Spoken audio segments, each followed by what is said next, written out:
A single, slow, deep heartbeat. Have you ever met a woman who felt like finding a winning lottery ticket on the sidewalk? The kind that makes your breath catch and the world tilt on its axis. Only to realize, months later, that the prize wasn't money. It was a life sentence served in a gilded cage. A quiet click.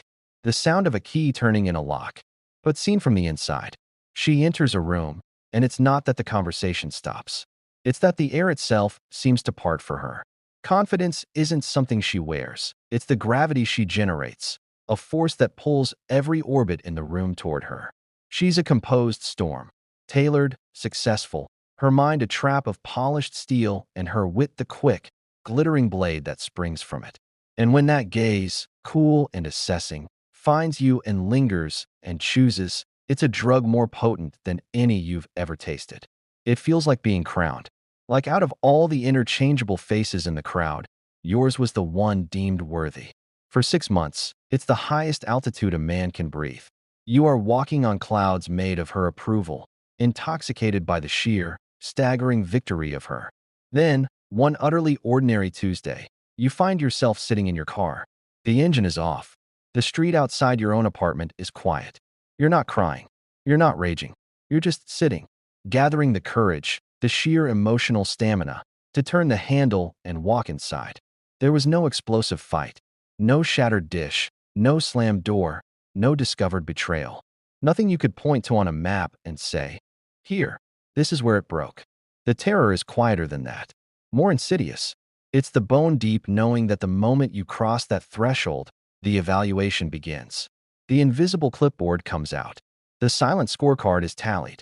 Did you text back within the acceptable, ever-shrinking window of time?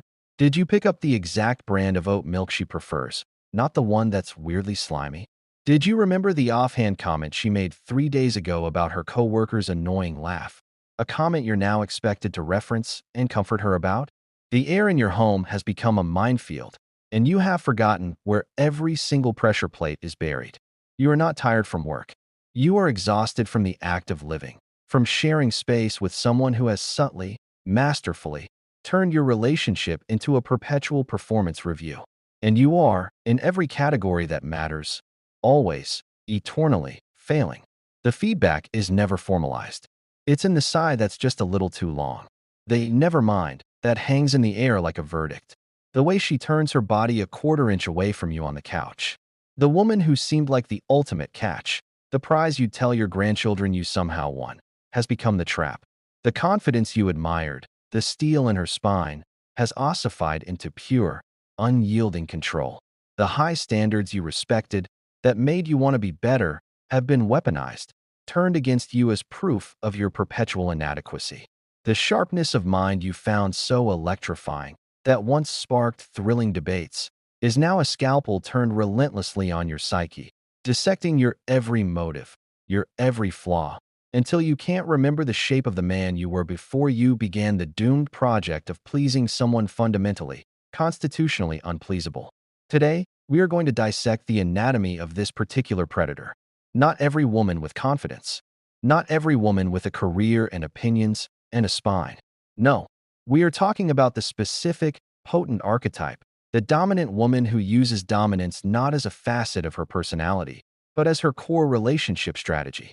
The one who must control to feel secure, who positions herself as the arbiter of reality, the judge on the bench, and keeps you forever in the defendant's chair, scrambling to present a defense for a crime that was never properly defined. We are going to understand how this silent, elegant cage is constructed around you, why so many talented, capable men willingly walk into it and lock the door behind themselves, how to spot the gleam of the bars before they close, and most critically, how to handle it without allowing your soul to be hollowed out and repurposed as an echo chamber for her demands. Let's start at the very beginning, the entry point, because understanding how you got in is the first step to figuring out if you can, or even want to, get out. She didn't arrive as a nightmare. She arrived as a dream so potent it blinded you. And here is the cultural poison that made you thirsty for it. We have spent decades, generations, really, bathing in a narrative that tells men that the pinnacle, the ultimate proof of your own worth, is to attract a strong, successful, independent woman. If you can land one, You have made it. You are not threatened by female power. You are evolved. You are secure. You are, in the modern parlance, a high-value man who can handle a high-value woman. It's the relationship as status symbol. So when she appears, this dazzling, self-contained phenomenon who seems to need nothing and no one, and she bestows upon you the gift of her attention, the hit of validation is astronomical. You feel like you've beaten an invisible, elite competition. You are one of the rare ones, the special ones, who can keep pace with her brilliant, relentless mind. You have been selected, and that feeling, that potent, narcotic feeling of being chosen by someone who appears to choose almost no one, is the hook. It is the beautifully wrapped bait, and you swallowed it whole. But here is the first thing you failed to perceive in your blissful stupor. The selection process never, ever ended. You mistook the callback for the role. You thought the audition was over once she said yes. You believed you had landed the part of the boyfriend, but you didn't get the part. You got a provisional contract, subject to daily review. You are in a perpetual callback, performing for a director who has forgotten to give you the script, who changes the lines moment by moment, and who critiques your very existence with a disappointed sigh that speaks volumes. The goalposts aren't just moving. They are being picked up and carried to a different field entirely when you're not looking, and you are blamed for not already being there, waiting. Let me paint for you the slow, meticulous construction of the cage. Because the control never announces itself with a shout. It doesn't present itself with a list of demands. That would be too easy to fight. No, it is a gas, not a blade. It seeps in, odorless, colorless, through 10,000 small, seemingly reasonable interactions that, individually, you could dismiss. Collectively, they build an atmosphere you can no longer breathe. Early on, it's all so reasonable. She has standards. Of course she does. A woman of her caliber should. She prefers good communication. You should text back within a reasonable time. She appreciates effort. You should plan dates thoughtfully. Remember her preferences. This all sounds like the baseline of a healthy, adult connection. But watch, with a cold eye, what happens over the ensuing weeks and months. The reasonable time for a text reply begins to compress. What was an hour becomes 30 minutes. 30 becomes 10. 10 becomes a tense. My phone was in my hand. I saw it was delivered. Why did it take you 3 minutes to type a reply? The thoughtful date planning morphs into a minefield of unspoken expectations. Why did you pick this restaurant? The lighting is harsh. You didn't think to make a reservation for after the movie? Now we're stuck with the 9 p.m. slot. The standards are not fixed points on a map. They are a shifting labyrinth. And the shift is always, always in one direction. More. More of your attention. More of your mental energy. More anticipation of needs she has not voiced. More mind reading. More proof. Constant, exhausting, performative proof that you care, that you are trying, that you are worthy of the space you occupy beside her. You are running on a treadmill that she controls, and the speed increments are so small you barely feel them until you are sprinting for your life, lungs burning, while she stands calmly beside it, clipboard in hand, making a subtle tick mark with her pen every time you stumble. Here is the cold, psychological engine underneath this entire operation. In her mind lives a ghost. An ideal. Not an ideal man based on your potential or your qualities, but a phantom composite, assembled from the romantic leads of films, the highlights of past relationships, conveniently stripped of their flaws, the shadow of her father, her own unmet needs, and a collage of societal shoulds.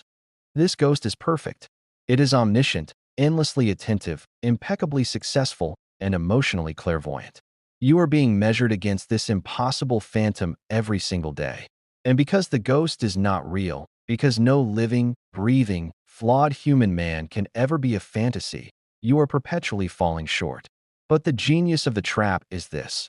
She never confesses that the standard itself is a hallucination. Instead, the failure is meticulously positioned as yours.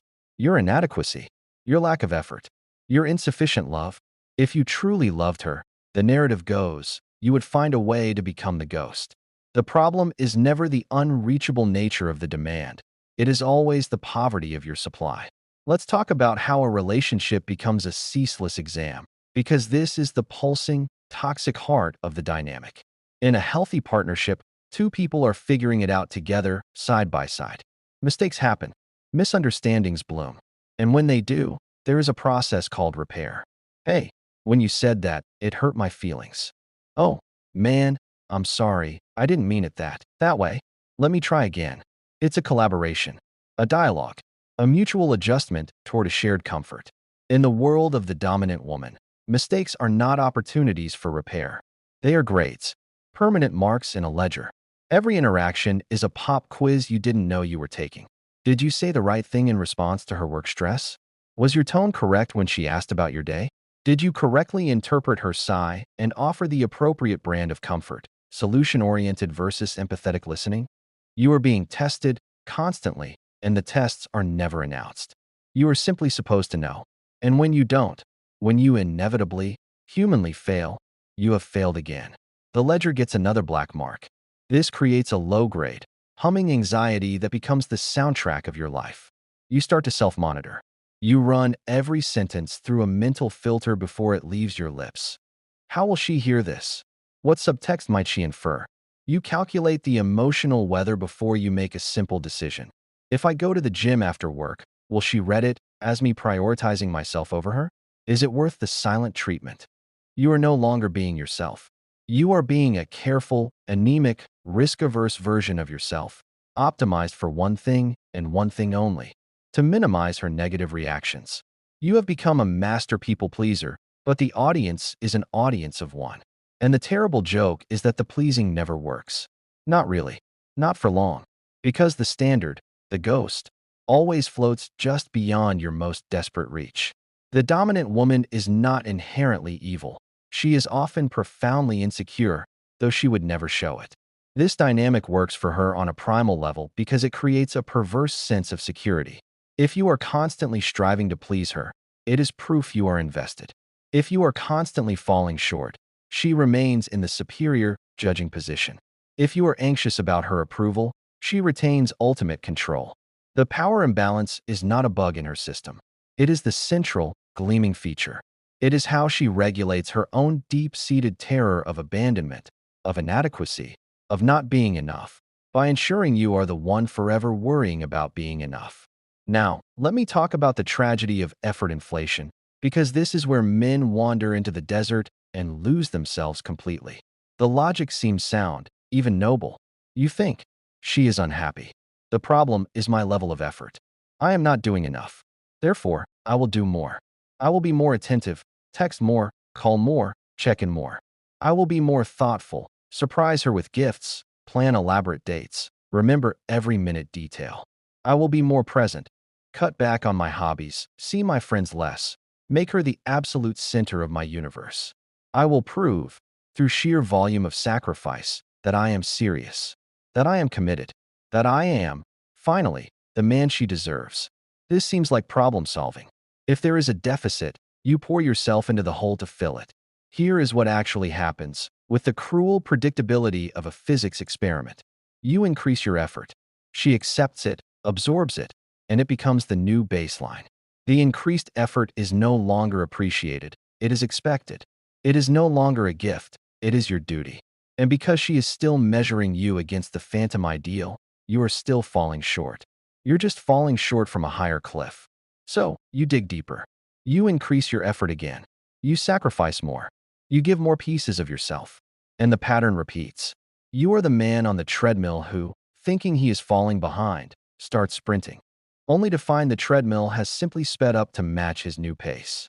You are exponentially more exhausted, but you have made no actual progress. You are running in place, pouring your soul into a cup with no bottom. And here is the cruel, heartbreaking paradox that destroys men. The more you give, the less she values it. This is not because she is a monster, though it can feel that way. It is because human psychology operates on a fundamental principle. Scarcity creates value. Abundance creates entitlement. When you make your effort, your attention, your very sense of self abundantly, constantly available, when you pour it out without requirement, without boundary, without reciprocity, it loses all meaning. It becomes background noise. The special gesture becomes a weekly obligation. The sacrifice becomes an assumption. You thought giving more would earn more appreciation, more love, more security. Instead, you taught her a devastating lesson. that you will keep giving, regardless of how it is received. You have devalued your own currency. Meanwhile, your perceived value in her eyes is in freefall. Because the more you try to prove yourself, the more you communicate one clear, desperate message. I need your approval to be okay. And needing someone. Approval is the absolute antithesis of being attractive to them. You have accidentally inverted the entire dynamic. She was initially drawn to you because you projected confidence, self-sufficiency, a groundedness that stood apart from her world. You were an oak, not a weather vane. Now, you are acting like a weather vane, spinning frantically to catch the slightest shift in her wind. She cannot respect that. She cannot desire that. No one does. You have become the very thing that repels you. Let's discuss the masterstroke, power imbalance disguised as moral high ground. This is how control puts on the mask of virtue, making resistance feel not just difficult, but wrong. She rarely says the crude, honest thing. Do what I want because I want it, and I say so. That would be too transparent, too easy to resist. Instead, she expertly frames her demands, her criticisms, her invasions as moral imperatives, as signs of maturity, as the very definition of love itself. If you really cared about me, you'd do this. A real man would handle it this way. Grown adults in serious relationships don't behave like that. She takes her personal preferences, her insecurities, her need for control, and she wraps them in the bulletproof armor of righteousness. Disagreeing with her is no longer a difference of opinion. It is evidence of a character flaw. You are not being difficult. You are being immature. You are not setting a boundary. You are being selfish. You are not asking for fairness. You are failing to love her properly. This framing is devastatingly effective because it hijacks your own conscience. Now, you can't even push back without feeling like you are becoming the bad guy in the story. You comply, not because you agree, but because you don't want to wear the villain's cloak she has so deftly tailored for you. She has constructed the entire battlefield so that not capitulating to her will automatically makes you the wrongdoer. Let's watch this poison in action. She wants you to distance yourself from a longtime friend. She doesn't say, I feel insecure when you spend time with him, and that's my issue to manage. That would be vulnerable, human. Instead, she says, he's a bad influence. He disrespects our relationship. If you had any self-respect, if you respected me, you wouldn't surround yourself with people who hold you back. Now, it's not about her feelings. It's about your character, your judgment, your maturity. Resisting isn't defending a friendship. It's choosing to be a weak, disloyal man. Or, she demands unfettered access to your phone, your emails, your private conversations. She doesn't say, I have deep-seated trust issues I haven't dealt with. She says, transparency is the foundation of trust. In a healthy, secure relationship, partners have nothing to hide. If you're not doing anything wrong, you shouldn't mind. Why would you need privacy from me unless you're hiding something? Now, a simple boundary, the right to a private thought, a private exchange, becomes probable cause for guilt. Your desire for personal space is framed as evidence of deception. Her invasive insecurity is repackaged as righteous common sense. Once you are arguing on this turf, inside this twisted frame where she is the arbiter of what is healthy and mature, you have already lost. The conversation is no longer about the behavior. It's about you defending your basic goodness against her accusations. Now, let's talk about her most potent, silent weapon, emotional pressure as a tool of control. She doesn't need to scream. She doesn't need to threaten. She has something far more powerful, withdrawal. The cold silence. The sigh that carries the weight of the world. The slight, almost imperceptible shift in her energy when you walk into the room. A chill that enters the air and makes your skin prickle. This silence is louder than any shout. This controlled, icy disappointment is more cutting than any insult because it does all the work for her. It positions you as the problem, the disappointment, the source of the frost, without her ever having to articulate a complaint or make a case. You become the detective of your own crime scene, tasked with figuring out what you did wrong. You come home. Something is off. The atmosphere is thick, heavy. You ask, is everything okay? It's fine, she says, in a tone that means the exact opposite. She is distant, physically present, but emotionally on the other side of a glacier. Her answers are short. The warmth that usually exists, or that you desperately crave, is gone. This is the punishment. And it works with brutal efficiency because human beings are wired for connection. We are wired to resolve social tension. This unresolved, unstated coldness is psychologically unbearable. So you scramble. You frantically review the day's tape in your head. What did I say this morning? Was it my text at lunch? Did I forget an anniversary? Maybe it was the way I loaded the dishwasher. You are a prisoner trying to guess the warden's rules. And maybe, after agonizing mental effort, you land on a possible infraction. Baby, I'm so sorry if what I said about your presentation came off as critical. I was trying to be helpful. And like a switch flipped, the warmth returns.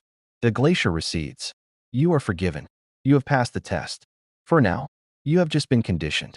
Like a laboratory animal, you have learned that a specific behavior, your comment, led to a negative stimulus, her withdrawal, and that a specific action, your abject apology, made it stop. The problem is, the rules are never clear and they constantly change. So you can never truly learn the pattern. You just live in a state of low-grade, chronic anxiety, perpetually scanning the horizon for the next emotional winter storm, trying desperately to avoid it by becoming a perfect, mind-reading supplicant. Or perhaps you grow a spine. You try to address the pattern itself. You say, hey, I've noticed that sometimes you get quiet and distant, and I'm left trying to guess what I did. It's really hard on me. Can we talk about how we communicate when we're upset? Brace yourself. Here are your two likely outcomes, both designed to shut you down. Outcome 1, escalation. She becomes indignant. So I'm the problem now? You're the one who's constantly letting me down, and you're going to turn this around and make me the villain? That's classic. You can't even take responsibility for your own actions. The focus is instantly flipped from the dynamic to your audacity for mentioning it. Outcome 2, the deep freeze. She doesn't engage at all. She may literally walk away. She goes completely, utterly silent. Stonewalls. You are left talking to yourself, your words echoing in a void of her making. Both responses achieve the same brilliant, terrible goal. They make the act of addressing the issue more painful, more exhausting, more hopeless than simply enduring the issue. So you stop trying to address it. You learn to tolerate the intolerable, and the dynamic solidifies into the permanent architecture of your life. Let's talk about the slow, murderous erosion of your identity. This is the real cost, the silent theft that happens over years. You used to be a person. You had hobbies that filled you with quiet joy. You had friends whose company was easy, who laughed at your jokes without looking for subtext. You had interests, curiosities, ambitions that were yours alone. A life that existed outside the gravitational pull of us. But slowly, incrementally, piece by precious piece, you gave them up. Not because she issued a decree. Not because she said, you must quit the bowling league. It was subtler, more surgical than that. It was the accumulated cost of maintaining anything that wasn't her. Every time you went out with friends, you returned to a house of chilly silence. A subtle punishment that made the joy of the evening curdle into anxiety. Every time you spent a Saturday afternoon on your woodworking project, there was a comment, a sigh, must be nice to have all that free time. I just wish you were as invested in this relationship as you are in that. Every pursuit that did not include her, that did not directly serve the relationship, became framed not as a healthy aspect of a whole person, but as evidence that she was not your priority. The message was never spoken in a sentence. It was woven into the fabric of your daily life, backed by the unassailable currency of her emotional withdrawal. So you stopped, one thing at a time. First, the weekly poker game with the guys. It's late, and you're always tired the next day. Then the gym sessions that started to cut into our couple time. Then the friend from college who just doesn't seem to like me. And I don't know why you'd want to be around someone who disrespects your relationship. Then the side hustle, the dream of starting your own business, because it takes too much of your energy away from us. Piece by piece, the mosaic of your former self was dismantled. The life you had before her faded, like a photograph left in the sun. And what filled the void? Her. The relationship. The all-consuming, never-ending work of managing her moods, anticipating her needs, navigating her landmines, striving for the approval that was always dangled just out of reach. You became a full-time employee in the corporation of us, with her as the sole, capricious CEO. You look in the mirror one morning, shaving, and the eyes that look back are familiar but empty. You've become someone who asks permission without speaking the words. Someone who runs a constant internal commentary. How will she react if I say this? If I do that? If I want this? You filter your own desires through the sieve of her potential disapproval. You are not a partner. You are a subordinate, a satellite. And the most haunting part is you can't pinpoint the moment it happened. There was no coup, no dramatic takeover. It was a silent, bloodless annexation of your soul, one negotiated concession at a time. The man she was initially attracted to, the one with his own orbit, his own light, that man is gone. And the man you've become, the careful, anxious, hollowed-out caretaker of her emotional state, is a man neither of you can truly respect. This leads us to the final, tragic stage, learned helplessness. It is a psychological term with a visceral, gut-wrenching reality.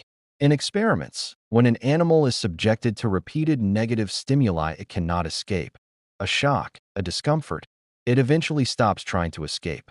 Even when the door to the cage is left open, the animal will just lie there, passive, accepting the pain. It has learned that resistance is futile, that action is pointless, that suffering is its permanent state. This happens to men in the grip of the dominant woman dynamic. You tried to please her. It didn't work. You tried to set a boundary. She escalated until you crumbled, proving the boundary was unenforceable. You tried to leave. She love-bombed you, promised change, wept, made you feel like a monster for abandoning her, and you came back, only for the cycle to restart, sometimes worse than before. Every avenue of escape you tried seemed to lead to a higher wall or a deeper ditch. Eventually, you stop trying. You just endure. You accept that this quiet desperation, this walking on eggshells, this constant feeling of being less than, is your life now. This is your lot. This is the price of admission for having a woman like her. And the most insidious, the most soul-crushing twist of all, you start to believe it's your fault. You internalize her framing. You tell yourself, if I were better, more attentive, more successful, more communicative, she wouldn't be like this. Her unhappiness is a mirror reflecting my failure. The oppressor, through sheer relentless narrative, convinces the victim that the oppression is not just deserved, but is a direct result of the victim's own shortcomings. I have spoken to men, strong, capable, intelligent men, who stayed through blatant disrespect, through private humiliations, through affairs they were somehow convinced to apologize for. And when you ask them, in a moment of raw honesty, why? Why do you stay? They give you the noble rationalizations. For the kids. To keep the family together. I made a vow. And while those things can be true, often they are just the respectable headstones placed over the grave of a man's spirit. He is not staying because leaving is wrong. He is staying because, on a fundamental level, he has been brainwashed into believing that leaving is impossible, that he deserves this, and that there is no him left on the outside to even escape to. The cage door is wide open, but he no longer remembers how to walk through it, or even that he has legs. You need to know the signs. The red flags that wave before you are 10 years deep and can't remember your own favorite color. Pay attention. Your future self is begging you to. Red flag 1. The permanent defense. Normal, flowing conversation has left the building. Every statement you make, every preference you express, requires a supporting argument. You find yourself constantly justifying your reasoning, defending your choices, building a legal case for your own opinions. You can't just be, you must always be proving. Red flag 2. The blade in the joke. The humor has a sting. It's the playful dig about your salary, the joking comment about your receding hairline, the just teasing remark about how other men would have handled a situation better. The criticism is delivered with a smile. So if you object, you are the humorless one, the insecure one, the one who can't take a joke. It's control packaged as comedy. Red flag 3. The ambient guilt. This is a feeling, not an event. It's a low-grade, persistent hum in your nervous system that you have somehow failed, disappointed, fallen short. You can't point to the crime, but you feel the sentence. It's the emotional equivalent of a gray, drizzling sky that never clears. Red flag 4. The pre-edited self. Authentic communication is dead. You do not speak your mind. You translate it first into a language you think she will accept. You run a continuous simulation in your head. If I say X, she'll react with Y. so I should say Z instead. Your primary goal in interaction is not connection, but the avoidance of her negative emotional response. You are a diplomat in a hostile country, and you have forgotten your native tongue. Red flag 5. The unilateral rulebook. The standards are not mutual. She can go out with her girls. You questioning it is controlling. She can speak to you with a dismissive, contemptuous tone. You mirroring that tone is disrespectful. She can have hard boundaries about her time and space. You having the same is you pulling away. The rules of engagement change depending on who is holding the weapon. And if you dare point out the discrepancy, you are keeping score, being petty, or missing the bigger picture. If you are nodding along to most of these, understand this clearly. You are not in a partnership. You are a participant in a psychological experiment. And the hypothesis being tested is this: how much of himself will a man surrender before there is nothing left? The researcher is waiting to see if the answer is all of it. This brings us to the grand, tragic futility at the center of the maze, the compulsion to prove yourself. This is where men pour years of their life down a bottomless well. The logic is seductive. I just need to show her. I need one grand, undeniable act of love, of sacrifice, of worth. I need to finally meet the standard. I need to climb this mountain and plant my flag at the peak, and then she will see me. She will finally be satisfied. The testing will stop. The love will be secure. Let me carve this in stone so you never forget it. This will never happen. The testing does not stop because the testing is not a means to an end. It is the end itself. The constant evaluation is not about gathering enough data to finally pronounce you good enough. It is the mechanism of control. She does not need to know if you're worthy. She needs you to be perpetually in the process of trying to prove you are. Your striving is the proof she needs. Proof that you have accepted your role as the striver, the supplicant. Proof that her approval is the sun in your sky. Proof that the hierarchy is intact and you are firmly on the lower rung. Every time you perform a grand gesture to win her favor, you reinforce that her favor is more important than your dignity. Every time you tolerate a disrespectful comment to keep the peace, you teach her that disrespect is an acceptable cost of doing business with you. Every time you sacrifice a piece of your identity to appease her, you confirm that her comfort is more valuable than your wholeness. You think you are building a bridge to her heart. You are actually dynamiting the ground beneath your own feet. Let's talk about attraction, because this is the final, brutal irony.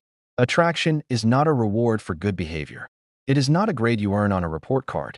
Attraction operates on the principles of perceived value, and value is created by self-possession, by boundaries, by the quiet, unshakable knowledge that you are a complete person unto yourself, and that your presence in someone's life is a gift, not a desperate plea.